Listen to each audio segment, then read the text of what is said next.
Obrigada, boa noite a todos. Eu sou a Nina, ele é o Eric, eu sou estudante de design, ele é o mago da computação. A gente vai apresentar o nosso projeto que a gente desenvolveu aqui na oficina. E ele foi feito com a colaboração muito querida do meu amigo Bruno Queiroz, que está sentado aqui na plateia.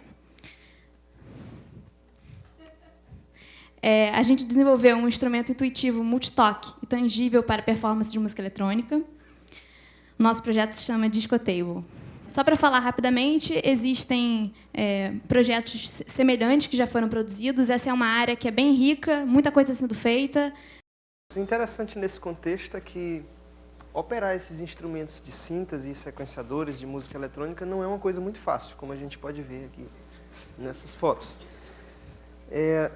Da mesma forma, os softwares para a gente fazer música eletrônica são também complexos. A interface de muitos deles parece que tenta imitar dos equipamentos analógicos, como se não tivesse surgido ainda uma forma de visualização do que é digital. Ao mesmo tempo, música eletrônica tradicionalmente é uma coisa assim muito quadrada, como assim, aquela coisa, sempre aquelas divisões em 4, 8, 16, mas por que tem que ser assim, né? Analisando um pouco isso, a gente chegou ao nosso desafio, que era uma interface para performance de música eletrônica mais orgânica e natural possível, com uma representação intuitiva das informações sonoras.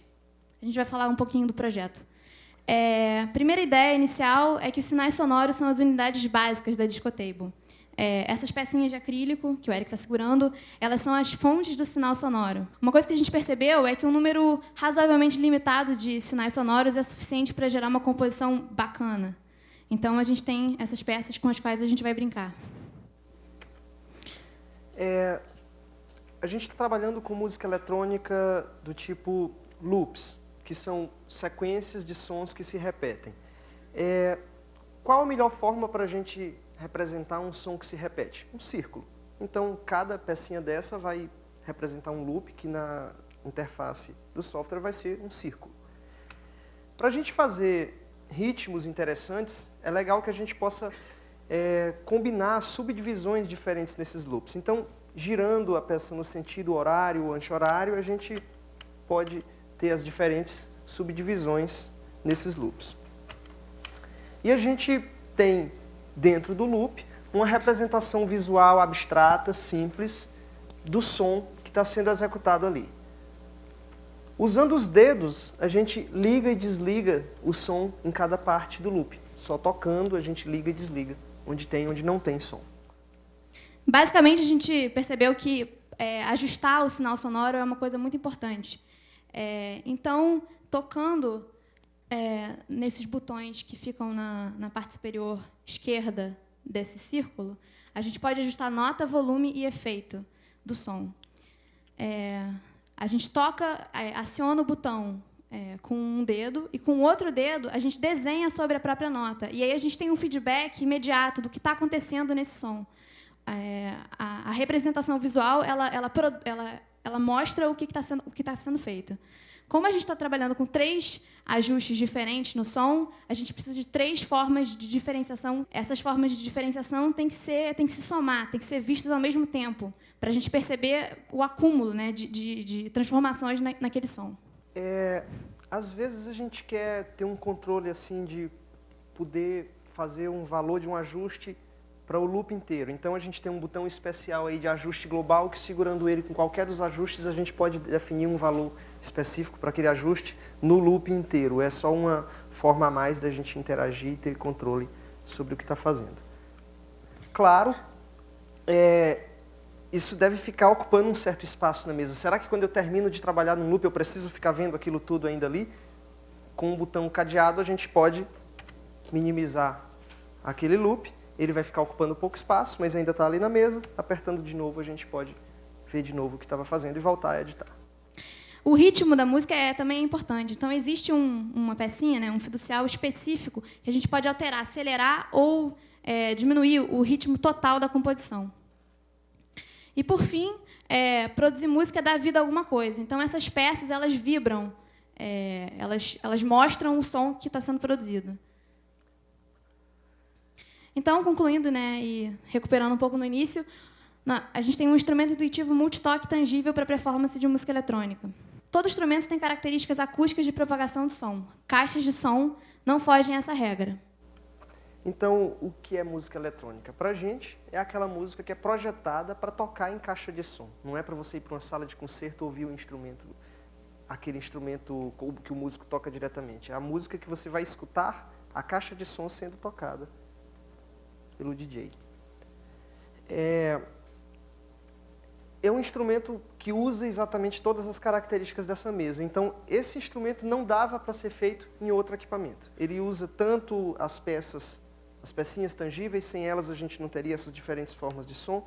A gente também precisa de múltiplos dedos. Não dá para fazer o que vai ser feito aqui no demo com o mouse. A gente só dá para fazer se usar todos os dedos aqui. E pela formatação, que tal mais de um músico, né? É uma experiência que pode ser dividida por várias pessoas. É intuitivo porque possui uma interface simples que permite a improvisação e, por causa disso, é um instrumento ideal para performance ao vivo, que é o que a gente vai fazer agora. Aqui são umas imagens rápidas, mas acho que a gente pula essa parte. Eu queria já chamar da plateia o Bruno. Ele vai mostrar um pouquinho como é que a brincadeira funciona.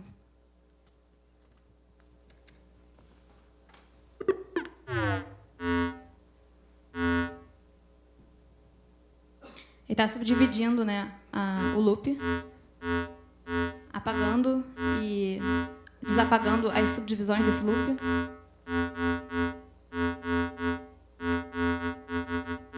Agora ele vai mexer no tempo.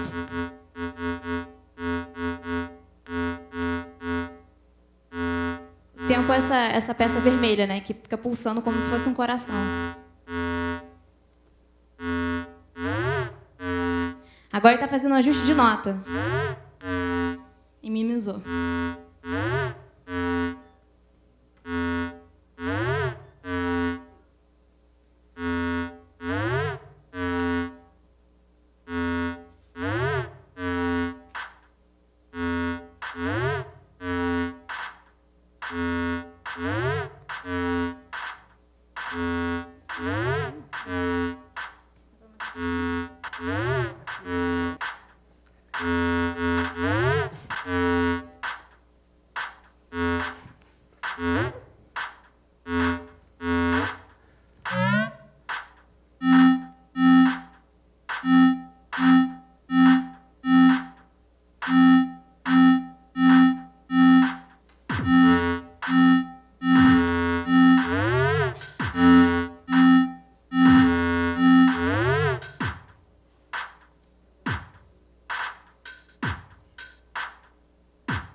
Este disco é um documento de maior projeção do nosso século.